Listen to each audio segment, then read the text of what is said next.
Hello అండి, welcome back to our channel. ఈరోజు story అందాల రాక్షసి సీజన్ 2 ఎపిసోడ్ 122. ఇక స్టోరీ ఏంటో చూద్దామా? పదండి వెళ్దాం.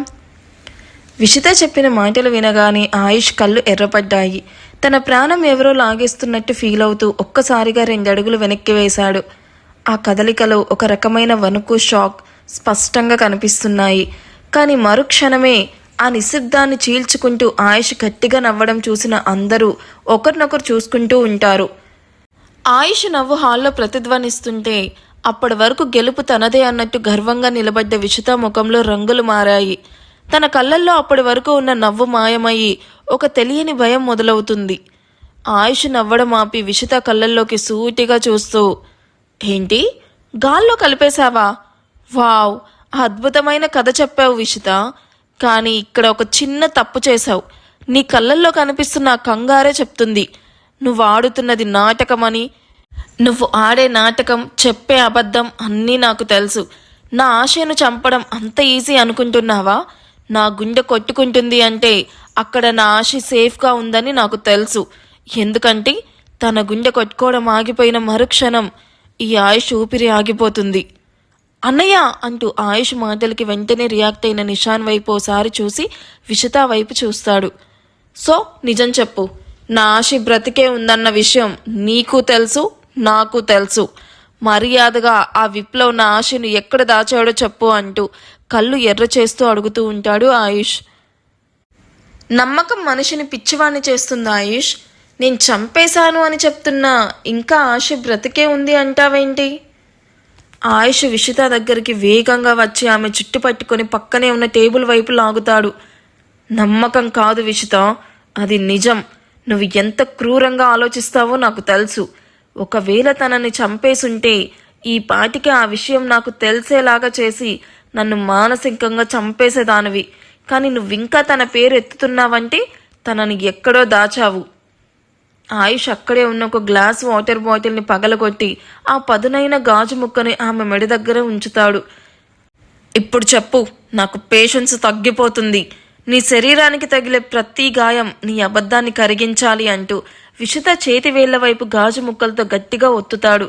విషిత నొప్పితో విలవిలలాడుతూ ఉంటుంది. ఆయుష్ వదులు, చంపేస్తావా ఏంటి? అయినా నన్ను చంపితే ఆశీ అడ్రస్ నీకు ఎప్పటికీ తెలియదు. ఆయుష్ మరింత కసిగా, చంపను విషిత, నేను నిన్ను అంత ఈజీగా చావనివ్వను కూడా. నొప్పంటే ఎలా ఉంటుందో చూపిస్తాను.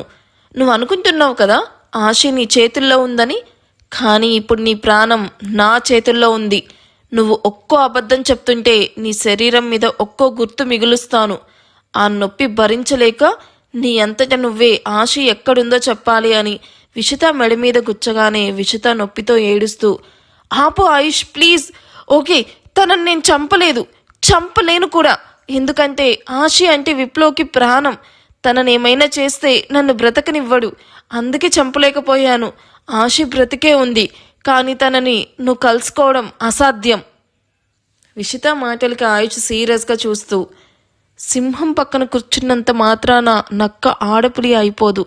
అలానే నా ఆశీ రూపం నీకున్నంత మాత్రాన నువ్వు ఎప్పటికీ ఆశివి కాలేవు అని విషిత భుజంని పట్టుకొని పైకి లేపి కోపంగా చూస్తూ ఉంటాడు.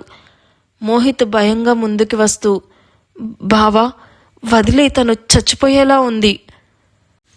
ఆయుష్ మోహిత్ వైపు చూడకుండానే, చావదు మోహిత్, అంత త్వరగా చావుని పరిచయం చేస్తే ఈ ఆయుష్కి ఉన్న విలువ ఏమవుతుంది? తనకి నరకం అంటే ఏంటో చూపించాలి. నా ఆశ ఎక్కడుందో చెప్పే వరకు దీని ప్రాణం దీని శరీరంలోనే ఉండాలి. కానీ ప్రతి క్షణం చావు కోసం ప్రార్థించాలి. Ayush please, I really love you. ఇదంతా నీ ప్రేమ కోసమే చేశాను అంటూ ఆయుష్ చేయి పట్టుకోబోతుంటే, డోంట్ టచ్ మీ అని వినిపించిన ఆయుష్ గాండ్రింపుకి ఆ మహల్ మొత్తం దద్దరిల్లిపోతుంది. ఆ దెబ్బకి విషిత వెనక్కి పడిపోతుంది. ఆయుష్ కోపం ఆ మహల్లోని గోడల్ని సైతం వణికించేలాగా చేస్తుంది. ఆయుష్ గాండ్రింపుకి విషిత నేల మీద పడిపోయి వెనక్కి జరుగుతూ భయంతో వణికిపోతుంది. ఆయుష్ తన చేతిలో ఉన్న రక్తపు గాజు ముక్కని కింద పడేస్తాడు. అది నేలకు తగిలి ముక్కలయ్యే శబ్దం ఆ నిశ్శబ్దంలో మరింత భయంకరంగా వినిపిస్తుంది. ఆయుష్ నెమ్మదిగా వంగి నేల మీద పడి ఉన్న విషిత కళ్ళల్లోకి కళ్ళు పెట్టి చూస్తూ, ప్రేమ నీ నోటితో ఆ పదాన్ని పలకడానికి కూడా నీకు అర్హత లేదు విషిత. నా ఆశీను తాకిన ఆ విప్లవగాడిని, దానికి సహకరించిన నిన్ను ఏ నరకంలో వెయ్యాలో నాకు క్లారిటీ వచ్చేసింది. ఆయుష్ నిషాన్ వైపు చూస్తూ, దీనికి తగిలిన గాయం కంటే ఆశి లేని ప్రతి నిమిషం నేను అనుభవిస్తున్న నరకం దీనికి తెలియాలి. దీన్ని తీసుకెళ్ళి ఆ డార్క్ రూమ్లో పడి ఆ విప్లవ్ దొరికాక ఇద్దరి సంగతి చెప్తాను అంటూ ఆవేశంగా పిడికిలి బిగిస్తాడు. విషిత కన్నీళ్లతో, ఆయుష్ నువ్వు ఎంత చేసిన ఆశ నీకు దక్కదు. విప్లవ్ తనని ఎక్కడికి తీసుకెళ్లాడో నాకు మాత్రమే తెలుసు. నన్ను ఇలా హింసిస్తే ఆ నిజం నాతో పాటు సమాధి అయిపోతుంది. ఆయుష్ వెనక్కి తిరిగి ఒక నవ్వు నవ్వుతూ, నిజం ఎప్పుడూ సమాధి అవ్వదు విషిత, అది కేవలం దాచబడుతుంది అంతే. ఆ దాచిన చోటిని ఎలా వెతకాలో నాకు తెలుసు. మోహిత్, విప్లవ్కి సంబంధించిన ప్రతి అడుగుని ట్రాక్ చేయి. వాడు ఆశను ఎక్కడుంచాడో తెలియడానికి మనకి ఎక్కువ సమయం పట్టదు అని విషిత అరుపులు పట్టించుకోకుండా అప్పుడే మహల్లోకి వస్తూ ఉన్న మున్నాను చూసి అక్కడే ఆగిపోతాడు. మున్నా లోపలికి రావడం గమనించిన ఆయుష్ అక్కడే ఆగిపోయాడు. విషితాకి తెలియకుండా విషిత సీక్రెట్గా విప్లవ్తో మాట్లాడడానికి యూజ్ చేసిన సెకండ్ మొబైల్ను అప్పటికే మున్నా చేతిలో ఉంటుంది. ఆ సెకండ్ మొబైల్ గురించి ఎవ్వరికీ తెలియకుండా విషిత చాలా జాగ్రత్తగా ఉండేది. ఇప్పుడు అదే మొబైల్ మున్నా చేతిలో చూసి విషితాకి ఒళ్ళంతా చెమట పట్టేస్తుంది. మున్నా ఆ ఫోన్ని ఆయుష్ చేతికి ఇవ్వగానే ఆయుష్ ఆ ఫోన్ని అందుకొని దాని స్క్రీన్ మీద తీక్షణంగా చూస్తూ, దీంట్లో వాడి నెంబర్ ఉంది. నాకు వాడు ఎక్కడున్నాడో అడ్రస్ తెలియాలి అని చెప్పాను కదా, నువ్వేం చేస్తావో నాకు తెలియదు. 10 నిమిషాల్లో అడ్రస్ తెలియాలి అని ఆర్డర్ వేస్తాడు ఆయుష్.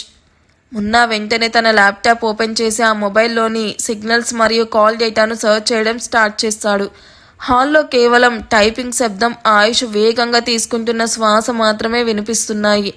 గడియారం ముళ్ళు కదులుతూ ఉన్న ప్రతి సెకను విషిత గుండెల్లో రైలు పరిగెడుతున్నాయి. సరిగ్గా 10వ నిమిషంలో మున్నా స్క్రీన్ వైపు చూస్తూ తలెత్తి, సార్ లొకేషన్ ట్రేస్ అయింది. సిటీకి దూరంగా ఉన్న ఏరియాలో సిగ్నల్ స్టాక్గా కనిపిస్తుంది.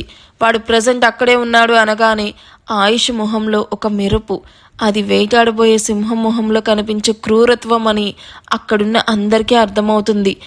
ముందు దీన్ని డార్క్ రూమ్లో పడేయండి అని పిచ్చిదానిలా అరుస్తూ ఉన్న విషితాను ఒక డార్క్ రూమ్లో పడేసి లాక్ చేశాక, పదండి వేయటం మొదలు పెడదామంటూ ఆయుష్ తన గన్ తీసుకొని లోడ్ చేయడం చూసిన విషిత ఆ నిశ్శబ్దంలో నిశ్చేష్టురాలై చూస్తూ ఉండిపోయింది.